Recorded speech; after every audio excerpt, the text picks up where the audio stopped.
எழில் சுடர் சீரியல்ல நாளைக்கு என்ன நடக்க போதுன்னு பார்க்கலாம் வாங்க. எபிசோட் வேற லெவல்ல மாஸா இருந்துச்சுன்னே சொல்லலாம். வேல போட்டு அடி அடின்னு அடிக்கிறாங்க நம்ப எழிலு. சூப்பரா இருந்துச்சு. மிஸ் பண்ணாம ஃபுல்லோடையும் கேளுங்க. எழிலுக்கு வந்து எத நோக்கி போணுங்கிற விஷயமே வந்து தெரியாம, அப்படியே வந்து அந்த லொகேஷன்ல வந்து நின்னுட்டு இருக்காங்க. ஒரு பக்கம் அங்கேருந்து ஒரு 3, 4 கிலோமீட்டர் தள்ளி தான் வந்து உள்ள போறாங்க. ஏதோ ஒரு யாருமே இல்லாத இடத்துக்கு வந்து போயிட்டுருக்காங்க வேலு. அப்பன்னு பார்த்து இந்த விஷயத்த வந்து எழிலுக்கு வந்து சொல்லணும்னா, இப்போதைக்கு லொகேஷன்லேருந்து எதுவும் அனுப்ப முடியாது. என்ன பண்ணலான்னு சொல்லி ஒவ்வொரு செருப்பு, அது மாரி ஒரு 10 அடி, 20 அடி தூரம் இவங்க எந்த டைரக்ஷன்லேருந்து திரும்புறாங்களோ, கரெக்ட்டா அந்த இடத்துக்கு முன்னாடி மட்டும் எல்லா ஜாமானையும் போட்டுட்டு, போட்டுட்டு வந்துட்டு இருக்காங்க. திரும்புனா கொஞ்சம் கையோட அவங்க கிட்ட வளையல் ஏகப்பட்டது இருக்கு போல இருக்கு. அத 1, 2ஆ வந்து கழட்டி விட்டுக்கிட்டே வந்துகிட்டு இருக்காங்க. பிரில்லியன்ட்டா வந்து மூவ் பண்ணிட்டு இருக்காங்க சுடர். அந்த இடத்துல, "தம்பி இப்ப நம்ம என்ன பண்ண போறோம்னு?" சுப்பிரமணி வந்து கேட்குறாங்க ஃபீல் பண்ணி அழுதுகிட்டே. "நீங்க இங்கேயே இருங்க. ஒரு பக்கம் என்ன செய்யணும்னு எனக்கு தெரியல. நான் ஒரு எஸ்ஐக்கு வந்து கால் பண்ணி கேட்குறேன்னு" சொல்லிட்டு ஃபோன் அடிக்கிறாங்க. "வேலு உங்களுக்கு தெரியும்ல சார்?" தெரியும். சொல்லுங்க." "இப்ப தான் அவரு வந்து டியூட்டில இல்லையே. எனக்கு தெரிஞ்ச ஒரு பொண்ண வந்து கூட்டிட்டு போயிட்டான் சார். ஏதாவது பிரச்சனை பண்ணிருவானோன்னு சொல்லிட்டு எனக்கு பயமா இருக்கு. நீங்க என்ன பண்றீங்கன்னு தெரியல. அவன்கிட்ட ஏதாவது பேசி இன்ஃபர்மேஷன் வாங்கணுமா?" "சார், சார் அப்படியெல்லாம் பண்ணாதீங்க. அப்படி பண்ணீங்கன்னா வந்து எல்லா பிரச்சனையும் வந்து பெருசாயிடும். அப்ப நான் என்ன பண்ணலாம்? என்கிட்டயே ஒரு ஐடியா இருக்கு சார். நீங்க ஏதாவது ஒரு டியூட்டி சம்மந்தப்பட்டத பேசணும்னு சொல்லி ஒரு இடத்துக்கு வர வைங்க. அப்ப நான் வந்து அவன அடிச்சு விசாரிக்கிறேன்." "சரிப்பா, அது மாரியே சொல்லிறலாம்னு" சொல்லிட்டு யோசிச்சுட்டு இருக்காங்க. ஒரு பக்கம், "நான் உன் மேல எவ்வளோ அன்பா, பாசமா இருந்தேன் தெரியுமா? நீ தான் அத வந்து ஏத்துக்காமயே விட்டுட்ட. நான் இப்போ உன் மேல கருணையில இருக்கேன். அதனால தான் உன்ன இதுக்குள்ள வந்து எதுவுமே பண்ணாம வந்து வைக்க போறேன்னு" சொல்லிட்டு அந்த இடத்துல வந்து வச்சுட்டு இது மாரி வந்துடுறாங்க. அப்பன்னு பார்த்து ஆஃபீசர் வந்து ஃபோன் அடிக்கிறாங்க. "சொல்லுங்க சார், என்ன இந்த பக்கம்?" அப்படின்னு சொல்லி கேட்கும்போது, "உன்னோட வேலைய பத்தி இங்க 4, 5 பேர் ஏதோ பேசிக்கிட்டாங்கப்பா. உயர் அதிகாரிங்கலாம். நீ வந்து எங்க இருக்க? அத பத்தி பேசணும்னோனே." "சரி சார், நான் வந்துர்றேன்னு" சொல்லிட்டு ஃபோன வந்து வச்சுர்றாங்க. "டேய் நீயும் அங்க வந்தீங்கன்னா பெரிய பிரச்சனையாயிடும். என்ன ஏதுன்னு கேட்பாங்க. நீங்க பாட்டு போங்க. எதுவா இருந்தாலும் அப்புறம் பேசிக்கலாம்ன்னு" சொன்னோனே, அந்த லொகேஷனுக்கு வந்து வந்துர்றாங்க. "என்ன வேலு, சுடர் எங்க வச்சிருக்கேன்னு தெரிஞ்சுக்கலாமா?" அப்படின்னு சொல்லி கேட்கும்போது, "இதுக்கு தான் கூப்பிட்டீங்களா? எனக்கும் அதுக்கும் எந்த பிரச்சனையும் இல்ல." "என்ன சார் இப்படியெல்லாம் பண்ணிட்டு இருக்கீங்க? நீ ஆல்ரெடி வந்து கூட்டிட்டு போனேன்னு தெரிஞ்சு தான்ப்பா உன்ட்டலாம் கேட்குறேன். இப்ப நீ எந்த இன்ஃபர்மேஷனும் சொல்லலன்னு வச்சுக்கயேன், நான் எப்படி விசாரிப்பேன்னு உனக்கே தெரியும்." "என்ன சார், நானும் வந்து வேலை பார்த்தவன் தான். நீ இப்ப வேலையில இல்லையேப்பா!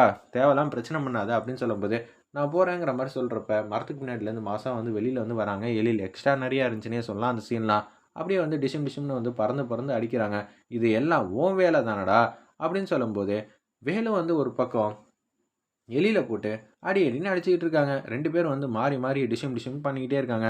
ஒரு பக்கம் எலிலால சமாளிக்க முடியல. ஸ்லிப் ஆகுறாங்க. "ஆமாண்டா சுடர நான் தான் வந்து கூட்டிட்டு போய் ஒரு இடத்துல வந்து வச்சிருக்கேன். அதுவும் எப்படி வச்சிருக்கேன் தெரியுமான்னு?" சொல்லி அந்த விஷயத்த எல்லாத்தையும் வந்து சொல்றாங்க. இத கேட்டோனே வந்து எழிலுக்கு வந்துச்சு பாருங்க கோவம். அப்படியே வந்து எல்லாரையும் மீறி வந்து செமையா வந்து அடிக்கிறாப்புல. கன்னத்திலேயே பலார் பலார்ன்னு அடிக்கிறாங்க. "சார் விடுங்க சார், எதுவா இருந்தாலும் பார்த்துக்கலான்னு" ஒரு பக்கம் எலியில பிடிச்சிடுறாங்க. வேலு தப்பிச்சு போகக்கூடாதுன்னு சொல்லிட்டு, ஒரு பக்கம் வேலையும் பிடிச்சிடுறாங்க. இருப்பினும் நம்ம எழில் வந்து எல்லாரையும் வந்து சிங்கம் போல தள்ளி விட்டுட்டு, அப்படியே கிட்டக்க வராங்க. அப்பன்னு பார்த்து வேலு வந்து அப்படியே ஓட ஆரம்பிச்சிடுறாங்க. அவங்கள தொரத்திக்கிட்டே வராங்க. வேலு வந்து எஸ்கேப் ஆயிடுறாங்க அந்த இடத்துலேருந்து. "சார் இதுக்கு தான் சொன்னேன். இப்ப என்ன பண்றதுன்னு?" சொன்னோனே, சாமி வந்து கும்பிட்டுட்டு இருக்காங்க. சுப்பிரமணி பக்கே பாவமா இருந்துச்சுன்னே சொல்லலாம். நடந்த விஷயத்த எல்லாத்தையும் வந்து சாமி முன்னாடி வந்து புலம்புறாங்க. இது எல்லாத்தையும் வந்து நம்ப சுடர் வந்து இது மாரி பிரச்சனை இருக்காங்கிற விஷயத்த வந்து கேட்டுட்டாங்க. இந்துமதி ஆவி அந்த இடத்துல. உடனே வந்து இப்போதைக்கு நம்ம எழிலுக்கு தான் உதவி செய்யணும்னு சொல்லிட்டு, எழில் முன்னாடி போய் எப்படி எதா இருந்தாலும் இந்த விஷயத்த வந்து சொல்லியே ஆகணுங்கிற மாரி யோசிக்கிறாங்க. அப்பனா எழிலுக்கு வந்து எப்படி தெரியும்? உள்ளுக்குள்ள தான் இருக்காங்களா சுடருங்கிற மாரி யோசிச்சுட்டு இருக்காங்க. அப்பன்னு பார்த்து எழில் வந்து கார் எடுத்துட்டு வேக வேகமா அந்த இடத்துக்கு வந்தோனே, சுடரும் வந்து மாயாஜாலம் மூலியமா அந்த இடத்துக்கே வந்துடுறாங்க. வேக வேகமா ஓடுறப்ப, சுடர் வந்து ஒவ்வொரு நேரத்தில ஒவ்வொரு பொருள் வந்து மிஸ் பண்ணாங்கல்ல செருப்பு. செருப்பு பாத்துர்றாங்க. அப்பன்னா சுடர் நம்மள்ட்ட ஏதோ ஒரு விஷயத்த வந்து சொல்ல வந்திருக்கா. அவகிட்ட இருக்கிற ஜாமான வந்து கீழ பார்த்தா கண்டிப்பா தெரியும்னு சொல்லி, ஃபுல் அண்ட் ஃபுல் வந்து பச்சை கலர்ல தான் புல்லா இருக்கு ஃபுல்லா. எங்கடா இருப்பா? ஒண்ணும் புரியலன்னோனே, கரெக்ட்டா திரும்புனப்ப, இன்னொரு இடத்துல இன்னொரு செருப்பு வந்து கிடைக்குது. அப்ப நான் சுடரோட செருப்பு தான் இது. இன்னும் ஏதாவது க்ளூ இருந்தா நல்லா இருக்குமே அப்படின்னு சொல்லிட்டு, அங்கேருந்து கீழ இறங்கி, இந்த சைடு தாங்க இருக்கும். வாங்கங்க அப்படின்னு சொல்லி இந்துமதி ஆவி வந்து, அப்படியே நம்ப எழில வந்து கூட்டிட்டு அந்த டைரக்ஷன்ல வந்து போய்க்கிட்டே இருக்காங்க. கடவுளே! எப்படி இருந்தாலும் ஏதாவது ஒரு உதவி பண்ணுப்பா! என் பொண்ண கண்டுபிடிச்சு குடுத்துருப்பா! வேலுக்கிட்ட எந்த பிரச்சனையும் இல்லாம இருக்கணுங்கிற மாரி தான் சுப்பிரமணி வந்து யோசிச்சுட்டு இருக்காங்க. சுடர் சுடர்ன்னு செம்ம மாசா வந்து கத்துறாங்க. இருப்பினும் வந்து சுடர் வந்து நல்லா அசந்து வந்து தூங்கிட்டு இருக்காங்க அந்த இடத்துல. அதனால அவங்க பேசுறது எதுவுமே வந்து கேட்கல. ஒரு பக்கம் வேலு வந்து அந்த இடத்தையே வந்து திருப்பி வந்து புல்லால தான் நிரப்பி வச்சிருக்காங்க. அதனாலேயும் வந்து கண்டுபிடிக்கிறது வந்து ரொம்பவே கஷ்டங்கிற மாரி தான் தூரத்துலேருந்து பார்க்குறாங்க அந்த இடத்துல. இங்கே எதுவும் வளையல் எதுவும் இருக்கான்னு பார்த்தா, அங்கேயும் வந்து சுடரோட வளையல வந்து எடுக்குறாங்க. சுடர் வந்து நெறையா தான் உதவி பண்ணியிருக்கா. அப்பனா இதுக்கப்புறம் இருக்கிறது தான் தேடணும். என்ன பண்ணுறதுன்னு தெரிலங்கிற மாரி யோசிச்சுட்டு இருக்கிறப்ப, வேலு வந்து திங்க் பண்றாங்க. "நீ தலையில நின்னு தண்ணி குடிச்சாலும் எதுவுமே பண்ண முடியாதுடா. உனக்கு எந்த லொகேஷன்ல இருக்கான்னு எப்படி தெரியும்?" அப்படின்னு சொல்லி யோசிச்சுட்டு இருக்காங்க. ஒரு பக்கம் இந்துமதி ஆள் வந்து, "இந்த பக்கம் தாங்க இருக்கோம். வாங்கங்க போலான்னு" சொல்லி கைய பிடிச்சுட்டு கூட்டிட்டு போயிட்டுருக்காங்க. தன்னை யாரோ ஒருத்தர் கூட்டிட்டு போயிட்டுருக்காங்கங்கிற விஷயத்த வந்து உணர்றாங்க.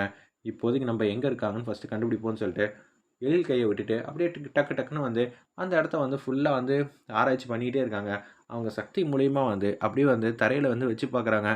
சுடர் இருக்கிற இடம் மட்டும் வித்தியாசமா வந்து தெரியுது. வேற லெவல்ல மாயாஜாலமா இருந்துச்சுன்னே சொல்லலாம் அந்த சீன்லாம். உடனே வந்து அந்த லொக்கேஷன வந்து எழிலுக்கு எப்படி இருந்தாலும் வந்து சொல்லிடுவாங்க. எழில கைய பிடிச்சு இந்த இடத்துல தான் இருக்காங்கங்கிற விஷயத்த மட்டும் நம்ப இந்துமதி ஆவி வந்து சொல்ட்டாங்கன்னா, எழில் வந்து ஒரு செகண்ட் கூட யோசிக்காம சுடர வந்து காப்பாத்திருவாங்க. வேற லெவல்ல மாஸா இருக்க போது. தான் எப்படி அந்த இடத்துக்கு வந்தோன்னு கூட தெரியாம எழில் வந்து காப்பாத்த போறாங்க. வெயிட் பண்ணி பார்ப்போம்.